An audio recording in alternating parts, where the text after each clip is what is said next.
the singles career of yours. You're are you still Capital Champion down in LDM? Yeah, I won that this past Sunday in front of a packed-out Margate crowd against the battling barbarian, the gigantic Carl Kramer.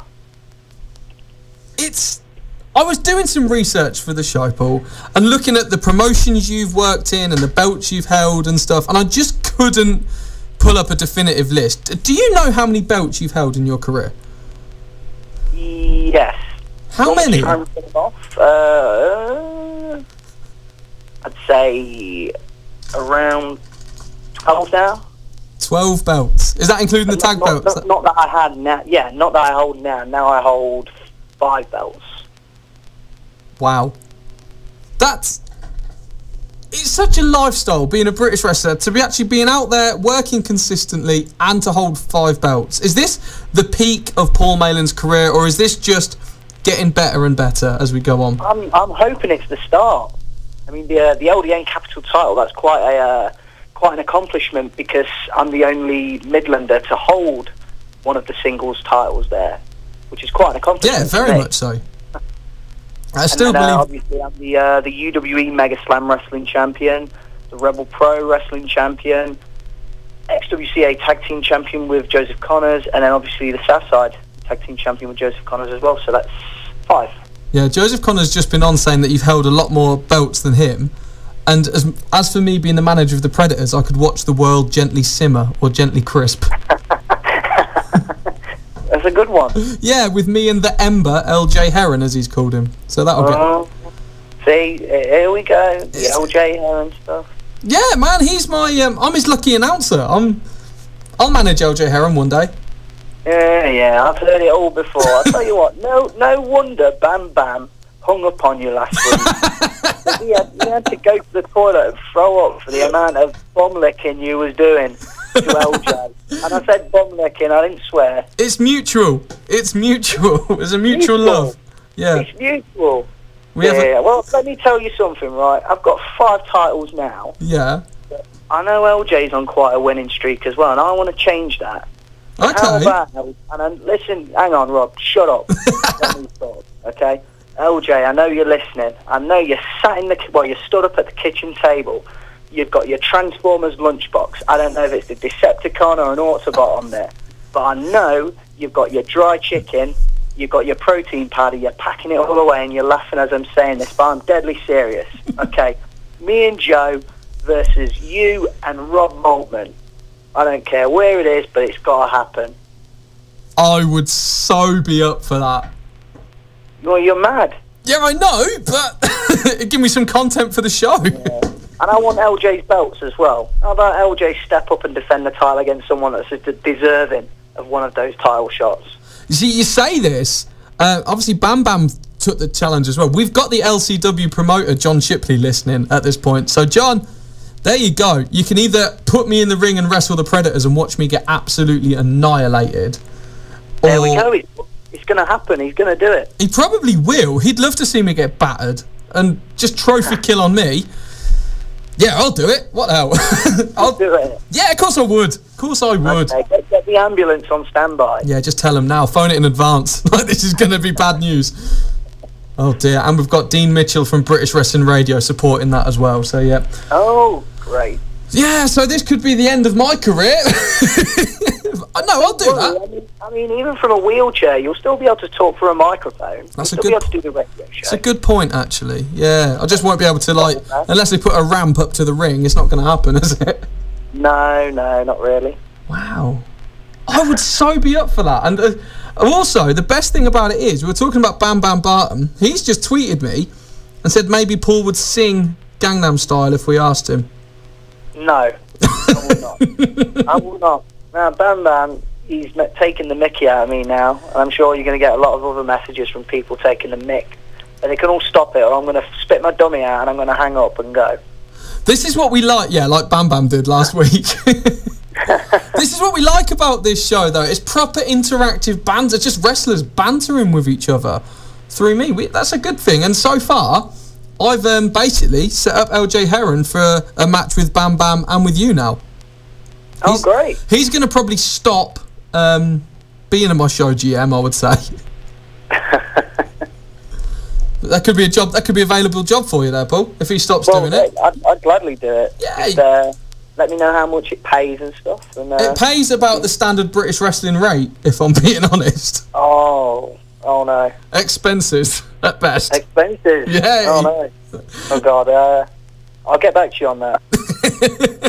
So, going back to an actual interview, which would make a nice little change, is there any tag teams that in this country that you would like to face that you haven't? There's loads of guys.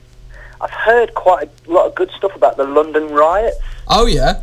Yeah. Yeah, I know one of the guys, Robbie Sinclair. He's always been very good. I'd like to wrestle those guys. Two big guys, they are. And yeah, I know both me and Joe would love to wrestle the Hooligans. Mm-hmm. And obviously the Hunter Brothers, the Dunn Brothers again. That'd be a great tag team to work with. Yeah. Then you've got the Blackpool Blondes. They're another few guys. I'm glad you mentioned the Hunters, actually, because I've got them on the show next week. Oh, cool. I've got both the Hunters on, so I'll tell them. I'll issue your challenge to them. Yeah, do it. I'll listen. Yeah, thank you very much for that. Yeah, we'll ask them if they'd take you on. I'm sure they'd be up for that. And then obviously we've been challenged by Keith Colwell, Keith Roughneck of the MOB. Yes. God knows how many times as well. I guess one day we'll have to accept that challenge and send a trophy kill in their direction as well. I saw that. That was a brilliant little, for just an open challenge come out of nowhere. Yeah. I can't believe no promoters actually thought about that. Well, that's the thing. Why has no promoter just snapped that up? The MOB are a solid tag team. They're great. And you guys, obviously, much respect for what you guys are doing. Why has no one just thought, right, that's money right there? I think our two teams, we swing in different circles, to be honest. Like, we work for different promotions. We're never really that close to each other, if you know what I mean, like in terms of direction and places where we wrestle. Like, they wrestle at PCW mainly, and we wrestle at Southside mainly. That's fair enough. Is there any tag teams worldwide or in the past, or massively famous tag teams you would really love to wrestle or have had wrestled, should they not be with us anymore? Hot Foundation, the Rockers, the world's greatest tag team. I think we could have a good match with those guys. Definitely. The Motor City Machine Guns and the American Wolves. So definitely smaller guys then, smaller, more athletic guys. Because you and Joe are two big blokes. You prefer wrestling smaller, high flyers? That'd be a fair thing to say? I think the main thing about becoming a better worker is learning to wrestle anyone, really. Yeah. I mean, say we were wrestling every night. One night we'd be wrestling the Dunn Brothers. The next night we'd be wrestling the Hooligans. And then the next night the UK Pitbulls, who aren't around anymore. But they're three very different tag teams. Yeah. And you have to learn to adjust to every style, really. Okay, which again makes you a better performer both singles and tag wrestling, I would imagine. Yeah. I'd like to think so. Is there any singles wrestlers in this country you've not had the chance to take on yet? I've always wanted to wrestle Martin Kirby. I know it was going to happen at one point, but it was supposed to happen years ago, but the show got cancelled, and we've never really got the chance to do that properly before. That'd be good. Who else would I like to wrestle? Rampage Brown. Always thought he's really, really great. Mm-hmm. Always wanted to wrestle him. I had a match with Nathan Cruz a few months ago, but the draw was quite bad. So obviously when it's that bad, you can't really put, what you want to, 120% effort into it, because of the crowd, and you'd be killing yourself for nobody. So I'd like to have a rematch with him to kind of amend that as well. I've had Joe Connors just come on and said, how could you miss out the New Age Outlaws? I mentioned the New Age Outlaws before. Yeah. Last time. But yeah, I'd like to wrestle the Road Dogg and K Quick. I thought they were a better team. I love K Quick. I tell you what, a very underrated wrestler. I've got a fact about him though. Do you know what he was before a wrestler? No. He was one of MC Hammer's backing dancers. True story. Absolute true story. I thought you was going to say something bad, like he was a drug dealer or an armed robber or something like that. No, worse than that. Absolutely. No, worse than that. Worse than that. Yeah, that is quite. I never knew that. Thank you for that. There you go. You'll never watch him in the same way again. When you're imagining little Jimmy. Now I know where he learned that pelvic thrust dance. That's it. That's exactly it. There we go. I would love to see you, Paul, take on Shah Samuels. I've got a lot of time for that bloke at the moment. Yeah, I haven't seen him in years. Yeah, I think we'd have a good match. Yeah, he's got one thing that I love. We're going to wrap the interview up in a little bit, but the one thing I love about Show, he's got a gimmick that is very, very British. Like we were talking about the London riots as well. A gimmick that couldn't work in any other country because of how specific to this country it is. Do you think there's room for that? Do you think that's a good thing to happen in British wrestling, or should you have gimmicks that transcend, like, for example, Rockstar Spud?